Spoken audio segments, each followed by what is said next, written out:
4장 7절에서 21절은 총 15절밖에 안 되는데 사랑이라는 단어가 30번 나와요. 사도 요한은 지금 이 요한일서를 쓸 때 나이가 90이 훌쩍 넘었어요. 이 나이 90이 넘은 노인이 사랑의 노래를 부르고 있어요. 뜨거운 사랑의 노래를 부르고 있어요. 사도 요한은 사랑해야 할 이유를 얘기합니다. 보죠. 첫 번째로 사랑해야 할 이유는 하나님이 사랑의 본체라는 거예요. 나이 90 넘은 교회 목사님이 우리 서로 사랑합시다 말하는 건 뭐 특별한 색다른 것이 없어 보이는 평범한 말 같습니다. 그런데 사도 요한이 이 사랑을 얘기하면서 엄청난 진리를 얘기합니다. 하나님이 사랑이시다. 하나님이 사랑의 본체이다. 하나님이 사랑의 근원이다. 이렇게 말합니다. 이 말은 사랑이 하나님이 가지고 있는 여러 가지 성품 중에 하나가 아니라 하나님의 성품 전체가 사랑이라는 거예요. 아예 하나님 자체가 사랑이라는 거예요. 아멘입니까? 지금까지 그 누구도 하나님은 사랑이시다 라고 말한 사람이 없습니다. 그 누구도 하나님이 사랑 그 자체다 라고 말한 자가 없습니다. 어떻게 사도 요한은 하나님이 사랑이신 걸 알았을까요? 저는 사도 요한이 하나님이 사랑이시라 한 이 말, 이 자체에 궁금증이 생겼습니다. 아니 어떻게 하나님이 사랑이신 걸 알았을까요? 하나님이 그 사랑 그 본체인 걸 알았을까요? 그는 하나님의 사랑에 눈을 떴습니다. 여러분, 이 유대인들이 하나님 언제 우리를 사랑했습니까? 우주의 창조 전체가 하나님의 사랑이십니다. 하나님이 우리를 얼마나 사랑하시는지 이 지구에 인간이라는 사람이라는 존재가 완벽하게 살 수 있는 조건을 다 갖다 놨습니다. 하나님의 사랑이십니다. 해와 달과 별들, 여러분 달이 없으면 어떻게 될까요? 달이 없으면 바다가 썩어버립니다. 달이 있어가지고 지구를 똘똘 따라다니면서 이 썰물과 민물이 나오도록 만드는 거잖아요. 하나님의 아이디어예요. 하나님의 배려예요. 아멘입니까? 공기 없으면 어떻게 됩니까? 우리 다 호흡 곤란도 다 죽죠. 산소가 많으면 어떻게 됩니까? 나무들이 다 불타버리죠. 산소가 작으면 어떻게 됩니까? 모든 생물이 호흡 곤란 다 죽죠. 이 기가 막힌 산소와 질소의 배율 이런 것 다 하나님의 완벽한 사랑입니다. 나무 한 그루, 꽃 한 송이, 풀 한 폭이 얼마나 아름다운지요. 얼마나 조화로운지요.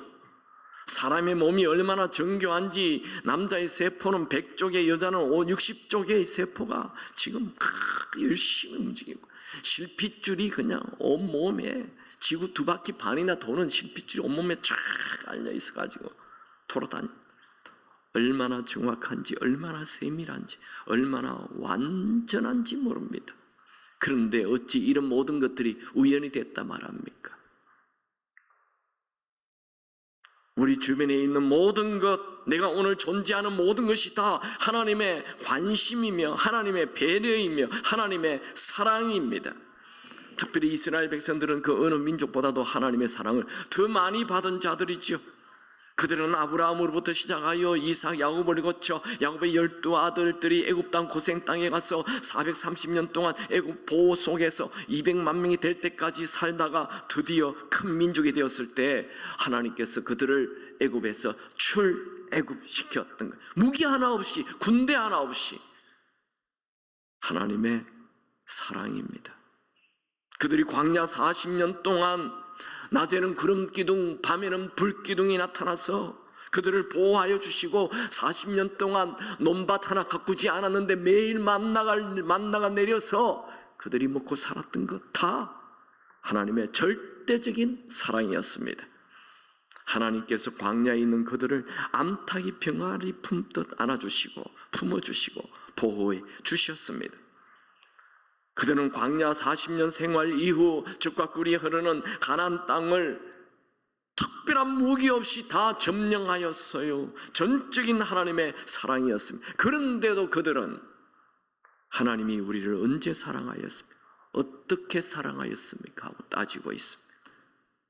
그들은 하나님의 사랑을 몰랐습니다. 여러분, 누가 제일 행복한 사람일까요? 행복한 사람은 사랑을 볼 줄 아는 사람, 사랑을 느낄 줄 아는 사람, 그 사랑에 감사해서 고백할 줄 아는 사람, 그 사람이 행복한 사람입니다. 여러분이 집에 아들, 딸 중에 누가 제일 행복합니까? 엄마, 아빠가 나를 사랑한다는 것을 아는 아이가. 뭘 해도 엄마, 아빠는 날 진짜 사랑해. 그 아이는 참 행복합니다. 사랑을 알고 느끼고 고백하는 점. 사도 요한은 예수님 곁에서 예수님의 모든 행위가 사랑임을 알았고 또 그 사랑을 느꼈고 그 사랑을 자신의 입술로 고백합니다. 그는 다른 제자들과 달리 언제나 예수님에게 나는 예수님의 사랑을 제일 많이 받는 자라고 표현을 하였습니다. 12제자 중에 나는 예수님의 사랑을 많이 받는 자입니다 라고 표현한 자가 없어요. 사도 요한만 그걸 표현합니다. 요한복음 13장 23절에 예수의 제자 중 하나 곧 그가 사랑하시는 자가 예수의 품에 의지하여 누워 예수가 사랑하는 자가 예수님 품에 안겼다고. 요한복음 19장 26절에 예수께서 자기의 어머니와 사랑하시는 제자가 곁에 있는 것을 보고, 그게 요한이거든요. 요한복음 20장 2절 시몬 베드로와 예수께서 사랑하시던 그 제자 다른 제자에게 달려가 말하되, 요한은 요한복음을 기록하면서 자기를 표현할 때 예수님을 사랑하는 제자가, 예수님께서 사랑하는 제자가 그렇게 표현을 해요. 그러면 우리는 의문이 있죠. 예수님이 12제자 중에 사도 요한만 사랑했을까요? 예수님은 12제자 똑같이 사랑했어요. 그런데 느끼는 게 다르다고요. 표현하는 게 다르다고요. 고백하는 게 다르다는 거예요.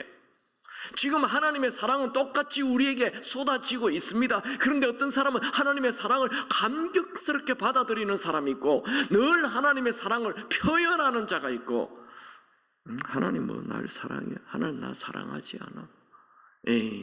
하나님은 목사님만 사랑하는 것 같아. 늘 삐지고. 아닙니다. 하나님은 모든 인류를, 특별히 예수를 믿는 하나님의 아들과 딸된 여러분을 똑같이 사랑하십니다.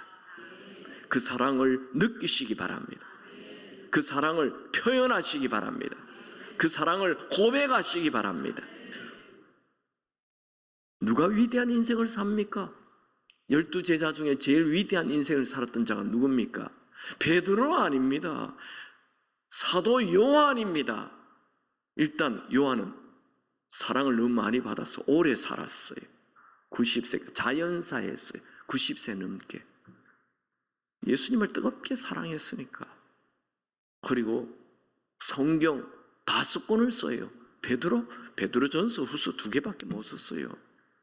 복음서도 안 썼어요. 요한이 복음서를 썼어요. 요한복음, 요한 1서, 요한 2서, 요한 3서. 그거를 늘리려고 계속 그냥. 그리고 중요한 게 요한 계시록을 썼어요. 미래에 대하여, 인류의 미래에 대하여 얘기하는 이 어마어마한 책, 요한 계시록. 누가 위대한 인생을 삽니까? 예수님을 많이 사랑하고 예수님의 사랑을 많이 느끼고 예수님의 사랑을 많이 표현하는 자가 위대한 인생을 사는 것입니다. 여러분은 오늘도 예수님의 사랑을 느끼시기 바랍니다. 예수님의 사랑을 표현하시기 바랍니다. 우리 고단수홍님만 봐도 하나님이 이거 어떻게 나를 사랑해서 이걸 만들어 놓으셨네. 할렐루야. 전부 다 하나님의 사랑이잖아요. 야, 하나님이 진짜 나를 사랑하시. 하나님이 나를 사랑하심을 느끼지 못한다면 우리는 하나님의 사랑을 모르는 자입니다. 자녀가 부모의 사랑을 느끼지 못한다면 그 자녀는 부모의 사랑을 모르는 자입니다. 참 안타깝죠. 똑같이 아들, 딸 한 집에 자라는데 한 놈은 늘 삐지고 한 놈은 늘 감사합니다. 감사합니다. 난 엄마 좋아, 난 아빠 좋아 하면서 다 끼안기고 한 놈은 하면서 맨날 뒤에 있다면 누가 불행합니까? 사랑을 모르는 자가 불행한 거예요. 사랑을 못 느끼는 자가 불행한 거예요. 여러분, 하나님의 사랑을 많이 느끼시고, 아멘이 없어서 다시 얘기합니다. 여러분, 하나님의 사랑을 많이 느끼시고 모든 사람에게 감사를, 물론 하나님에게 감사를 표현하지, 모든 사람에게도 감사를 표현하는 자 되시기 바랍니다. 하나님과 나와의 사랑이 풍성해지는 사람은, 그걸 누리는 사람은 세상 사람, 내 주변 사람들에게 사랑을 구걸하지 않습니다. 이 주변에 사랑을 구걸하는 사람 참 피곤해요. 여러분, 하나님의 사랑은 물탱크식 사랑이 아닙니다. 하나님의 사랑은 샘솟는, 끊임없이 샘솟는 옹달샘 같은 사랑입니다. 두 번째로 사도 요한은 하나님은 십자가 사건으로 사랑의 본을 보여주셨다라고 말합니다. 사도 요한은 하나님이 사랑이시라는 것을 말을 하면서 한 예를 듭니다. 하나님이 사랑이시라는 결정적인 증거가 바로 우리 인간들의 죄를 위하여 화목제물로 하나님의 아들 예수님을 보내주신 것이라는 거예요. 하나님께서 우리에게 예수님을 보내주심은 죄로 영원히 죽어 지옥에 가야 할 우리를 영원히 살려주려고, 살게 하려고 예수님을 보내셨다는 거예요. 9절 말씀, 우리를 살리려 하심이라는 말 안에는 인간은 그냥 가만히 두면 죄로 인해 영원한 심판을 받고 영원한 지옥에 가서 죽게 된다는 것을 전제하고 있는 거죠. 성경은 하나님이 우리를 사랑하셔서 예수님을 보내셨다라고 기록합니다. 요한일서 4장 9절 10절, 하나님의 사랑이 이렇게 나타나신 바 되셨으니 하나님이 우리를 사랑하사 우리 죄를 속하기 위하여 화목제물로 그 아들을 보내심이라. 내까짓 게 뭔데 하나님이 나를 사랑합니까? 나에게는 선한 게 하나도 없습니다. 내가 행한 것은 모두 죄악과 악함 뿐입니다. 그런데도 하나님은 왜 날 사랑합니까? 성경은 우리의 행동과 상관없이 하나님께서 일방적으로 먼저 우리를 사랑했다라고 말씀합니다. 우리가 죄인 되었을 때, 우리가 착했을 때 사랑한 것이 아니고, 로마서에 보면 로마서 5장 6절, 우리가 아직 연약할 때, 로마서 5장 8절, 우리가 아직 죄인 되었을 때, 로마서 5장 10절, 우리가 원수 되었을 때 그의 아들을 죽으심으로 말미암아 하나님과 화목하게 되었은지. 하나님은 우리가 사랑받을 만한 사람이기 때문에 우리를 사랑한 것 아닙니다. 우리가 연약할 때, 우리가 죄인 되었을 때, 우리가 하나님과 원수 되었을 때 예수님을 보내서 우리를 죽게 하셨습니다. 우리 대신해서 죽게 하셨습니다. 왜 그렇게 하셨습니까? 하나님 자체가 사랑이시기 때문에. 태양이 왜 우리에게 따뜻함을 줍니까? 태양 자체가 열이니까. 마찬가지로 하나님 자체가 사랑이시기에 우리를 사랑하시는 것입니다. 세 번째로 사도 요한은 하나님은 사랑이시다, 하나님은 우리를 위해 독생자 예수님을 보내주셨다, 그러므로 우리가 서로 사랑하는 것은 마땅하다, 그렇게 말합니다. 요한일서 4장 7절 서두에서 우리가 서로 사랑하자라고 시작해서 11절에 우리가 사랑하는 것은 마땅하다라고 말하고 있습니다. 그러면 어떻게 사랑해야 합니까? 오늘 본문에 나와 있는 사랑을 한번 보죠. 우리가 하나님처럼 사랑하면 됩니다. 본문에 어떻게 사랑했습니까? 첫 번째로 먼저 사랑하십시오. 먼저. 네가 나를 사랑해야 나도 사랑하지. 우리 세상의 사랑은 먼저 사랑이 없습니다. 근데 하나님의 사랑은 먼저 사랑하는 거예요. 일방적으로 사랑. 여러분 주위에 있는 분을 먼저 사랑하시기 바랍니다. 여기 사랑의 대상은 교인입니다. 교인, 교우들에게. 두 번째, 살리는 사랑을 하세요. 살리는 사랑. 이 살리는 사랑. 예수님을 우리에게 보내주시면 우리를 살리려 하심이라 이렇게 되어 있어요. 사랑은 살리기 위해서 해야 됩니다. 비난하기 위해서 사랑하면 안 됩니다. 책망하며 하지 마십시오. 따지지 마시고 살리십시오. 사탄은 자꾸만 관계를 깨지게 하고 미워하게 하고 멀어지게 해요. 앞에서는 좋은 척하고 뒤에서는 뒷담하고 부정적인 말하고. 이거 딱 사탄이 하는 일입니다. 우리 예수 믿는 사람들끼리 교회에서 왜 상처를 입습니까? 뒷담에서 그래요. 뒷담에서. 앞에서는 얼마나 잘하는지. 제가 목사 되어 보니까요, 목사는 교인들이 다 너무너무 이뻐요. 왜요? 목사 앞에서 너무 잘하거든. 엄청 잘해요. 근데 뒤에 가서 뒷담한단 말이에요. 그게 교회를 어렵게 만들어요. 뒷담하는 거, 이거 없애야 돼요. 그거 사탄이 하는 거예요. 세상 사람들은 다 부정적입니다. 왜요? 내 힘으로 사니까 부정적일 수밖에 없어요. 예수를 믿는 순간 긍정적인 사람으로 바뀌어야 돼요. 부정적인 말 일체 꺼내지 마세요. 그게 성숙이고 그게 예수 믿는 거예요. 예수 믿는 것은 내 멋대로 사는 것 아닙니다. 예수 믿는 것은 주인 멋대로 사는 것입니다. 예수님 멋대로 사는 게 예수 믿는 것입니다. 예수님이 하지 말라 하잖아요. 근데 왜 합니까? 왜 뒷담합니까? 왜 뒤에서 궁시렁 꼬시고 나쁜 얘기 퍼뜨립니까? 왜 교회가 가면 싫다 이런 말이 왜 나옵니까? 다 뒷담하는 사람들 때문에 그렇죠. 우리는 난 좀 부정적인 말을 말해. 고치세요. 고쳐야 돼요. 긍정적인 말, 사랑의 말, 세워주는 말, 축복의 말. 세 번째, 계속 사랑하십시오. 계속. 한 번 사랑했다가 그냥 삐지는 게 아니고, 한두 번 사랑하다가 지치는 게 아니고, 계속 고갈되지 않는 사랑. 참 사랑은 포기하지 않는 사랑입니다. 우리는 사랑받기 위해 태어난 것이 아니고 사랑 주기 위해 태어났습니다. 사랑받으려 하지 마세요. 초라해집니다. 사랑받으려 하면 관계 다 깨집니다. 사랑받으려 하지 마세요. 무엇을 해도 사랑을 선택하시고 사랑의 행동을 하시기 바랍니다. 언제나 최고의 행동이 될 것입니다.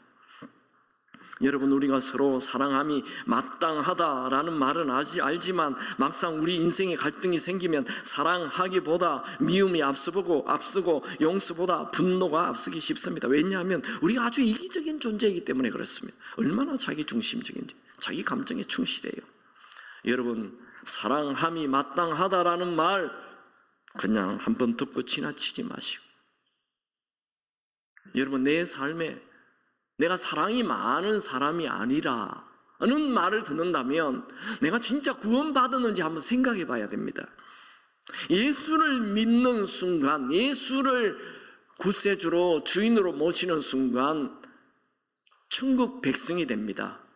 아멘입니까? 천국 시민이 된 거예요. 천국 시민은 천국 시민답게 살아야 됩니다.